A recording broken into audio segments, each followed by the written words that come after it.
I will tell this story only once. Pass it around. Alter it if you like. But once I am done with the story, I want nothing more to do with it. Reliving the experience is bad enough, and I will not do it twice. Not long after my 10th birthday, my parents shipped me off to Schroon Lake in upstate New York, where my auntie and uncle lived with their son, Harry. My parents said it would be a good chance to reconnect. I hadn't seen any of them since I was 4. As a child, I accepted the reasoning. In hindsight, I think my parents wanted a romantic week to themselves. Also, Harry was an antisocial boy in desperate need of friends like me. Although their house was small, the dense forest stretched for miles in every direction. What a lonely life, I remember thinking. Not a single neighbor in sight. Only tall oaks and bristled pines as far as the eye could see. My parents said their hellos to my aunt and uncle and then said their goodbyes to me. Harry was nowhere to be seen. After showing me to the room I would share with Harry, Auntie left to cook dinner.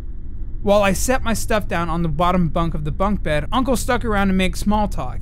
He asked me if I was sad that summer vacation was nearly over. Like any sane child, I said I was. He asked me about my grades and then with a great smile told me how Harry was the brightest student in his class.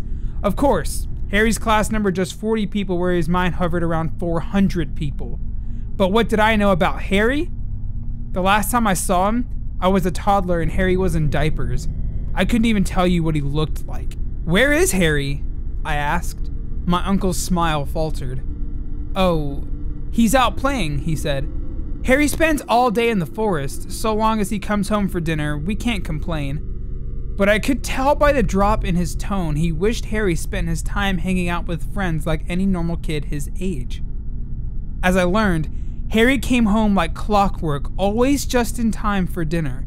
Just as Auntie took the pot roast out of the oven, the back door creaked open and Harry shuffled in. He was a short, skinny kid with long, floppy hair and purple rings under his eyes. He glanced at me, but said nothing. It was clear I didn't interest him in the slightest. "Honey, this is your cousin Andrew," Auntie said. Harry muttered a hello. "Maybe you can show him around the forest tomorrow. Take him with you on one of your adventures." "Mom, I'm not supposed to." She flashed a harsh look. Harry shoved a piece of pot roast in his mouth before muttering, "Fine." He said nothing more for the entire dinner. Auntie and Uncle asked me what I did earlier in the summer, what I wanted to be when I grew up, and so on. I told them I went to the Jersey Shore and that I wanted to be a zookeeper. To be polite, I asked Harry about himself, but Uncle answered for him as if he wasn't there. "Harry went to art camp," he said. "He wants to be an artist. When he's not exploring the forest, he's doodling in his sketchbook." Harry didn't look up from his food. When we finished eating, Harry fetched his sketchbook and sat down on the couch. Auntie passed out slices of apple pie, still warm from the oven. Until the end of the night, we chowed down and watched TV. Except for his drawing hand, Harry kept still and silent like another piece of furniture. I tried to peek at what he was drawing, but he angled the sketchbook away from me whenever I came close. "What are you drawing?" I asked. He didn't answer.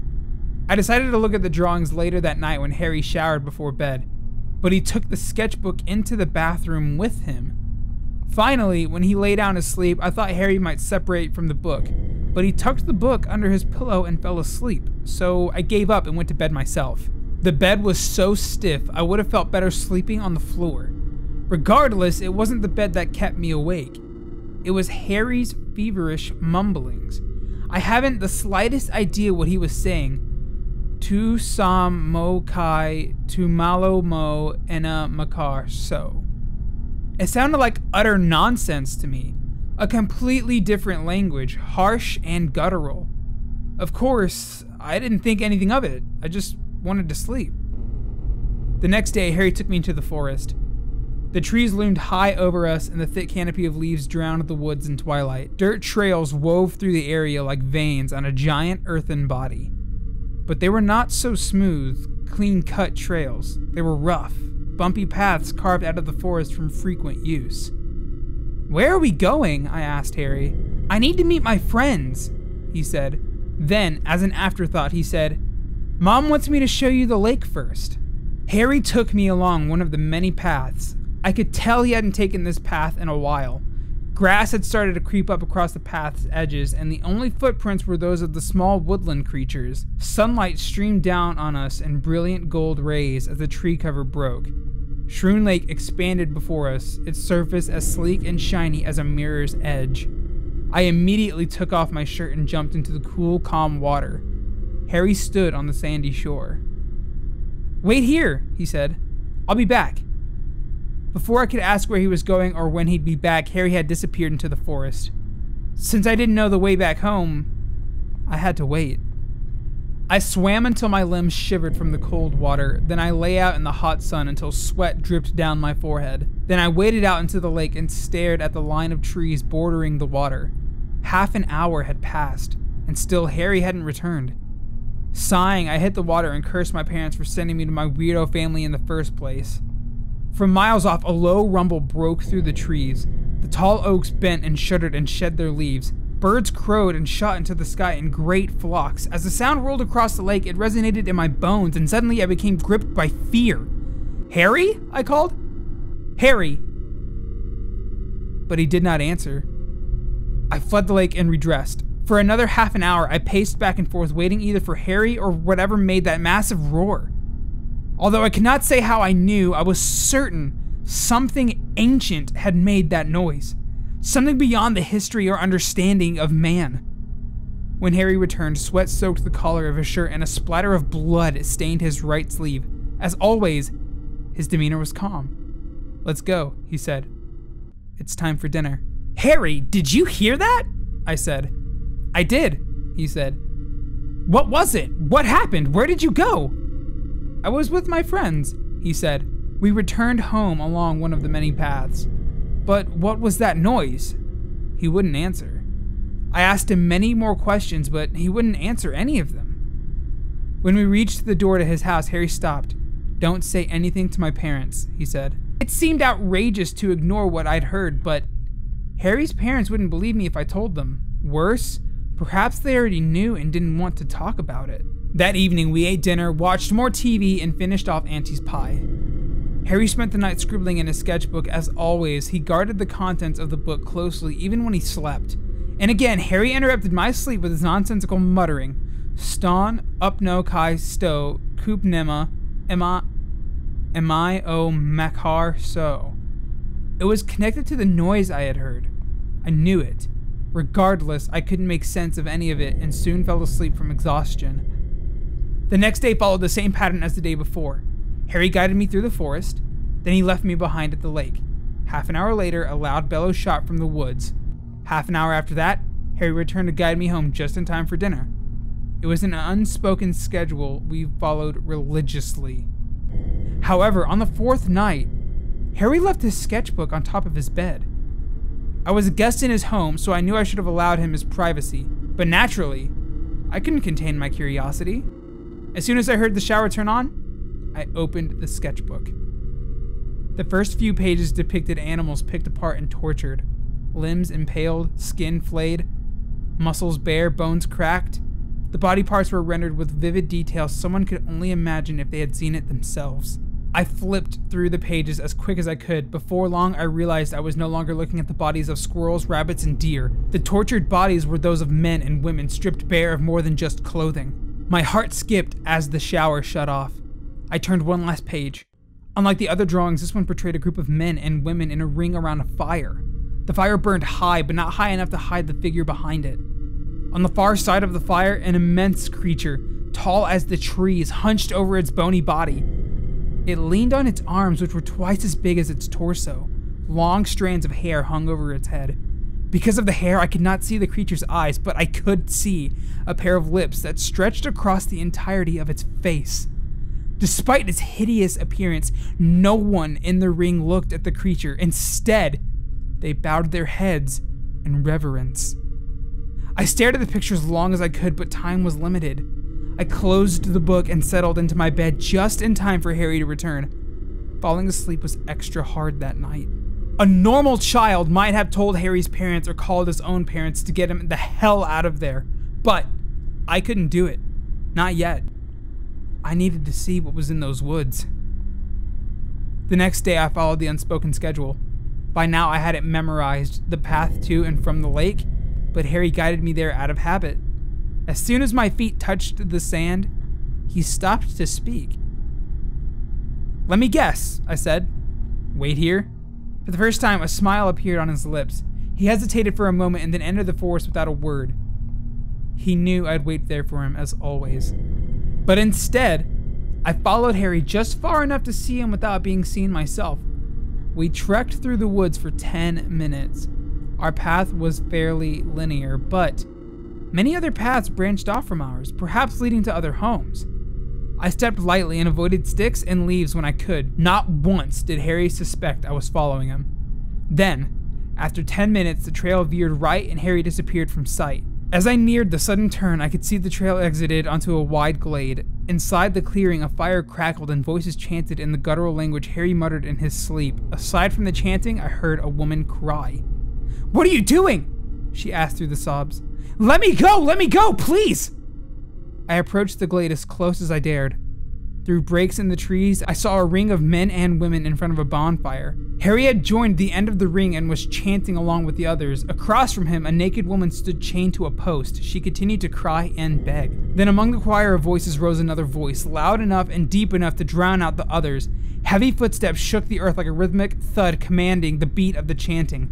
I heard the crack of wood splitting and then the chanting stopped. The woman's screams roared through the forest. She could no longer form words, only screams and short, choking sobs. From between the trees, I spied the pale, bony leg of a gargantuan creature.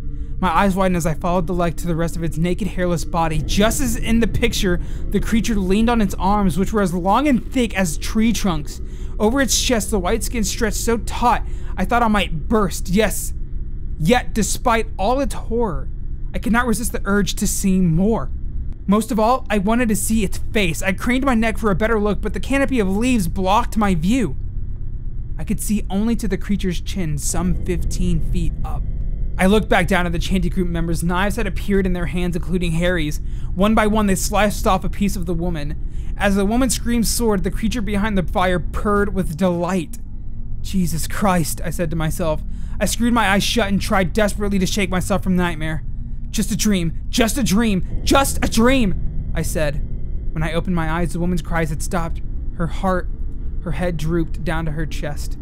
She still appeared to be alive, but she had lost too much blood. By now, she could only shake her head from side to side. I glanced around at the group. They turned, almost as one, and looked in my direction. Harry met my eyes. For once, his steely gaze broke. His brows pulled together in a fraught look. He mouthed the word, "Run." But before I did, the creature bent low to catch me in its eyes. As its face neared the fire, light shone across its ashen face, and I saw that creature did not indeed have eyes. Where eyes should have been, there was only smoothed over skin. The creature's lips parted into a razor-toothed smile that spanned from ear to ear.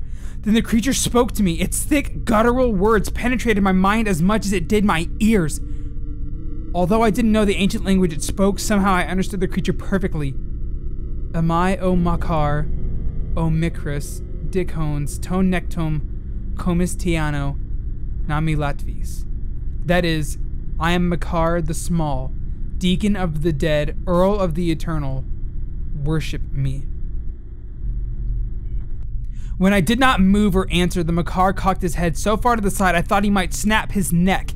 Thin, black strands of hair dangled around the harsh curve of its face. Then the creature opened its mouth and bellowed into the trees. The great roar shook the forest and nearly knocked me over. Harry covered his ears from the terrible noise and continued to mouth the word, "Run." He didn't need to tell me again. I darted along the many forest paths, footsteps plodded behind me, but I would not look. Screams and shouts called after me, but I would not look. Highest among the shouts was Harry's, "Wait!" he yelled, "Wait!" But he was not talking to me, he was talking to the others. Without stop, I sprinted to the beach and then to Harry's home. All the while, I prayed the crazed colt would not appear from a side path. Surely there was a quicker way to get to the glade to Harry's house. Any one of them could have found that path. Somewhere along the way, I lost Harry and the others. Still, it didn't stop me from running as fast as I could, and when I made it home, I burst through the back door. "Andrew," Auntie said, "you're a bit early. Dinner isn't ready yet." "Where's Harry?" Uncle asked. Tears streamed down my face as I told him what I saw. They thought it was a joke or a game, but when I didn't back down from the tale, they agreed I must be sick. Auntie felt my forehead and decided I had a fever. She called my parents, apologized for disturbing their week alone, and asked them to pick me up. They would be there in an hour. "So what happened to Harry?" Uncle asked. I didn't know. We sat down for dinner. Any second we thought Harry would come through the door, but he never did. We finished dinner. Not long after, my parents arrived. Harry still hadn't come home.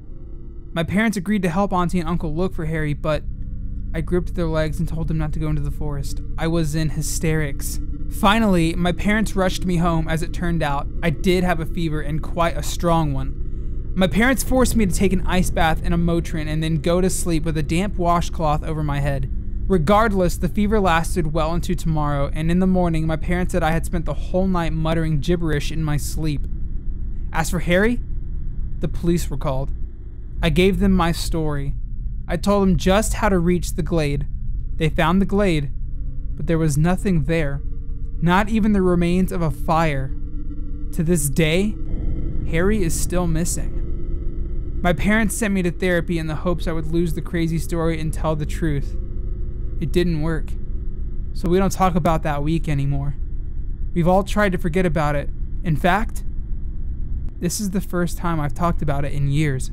For a while, I forgot about Harry and Makar the Small. I found a steady job, bought a cramped apartment, and met a beautiful girl. She stayed at my place the other night. Her presence put me at such peace that I fell asleep in an instant. But she woke me early in the morning. "You were speaking in tongues," she said. "And your smile. Your wide smile."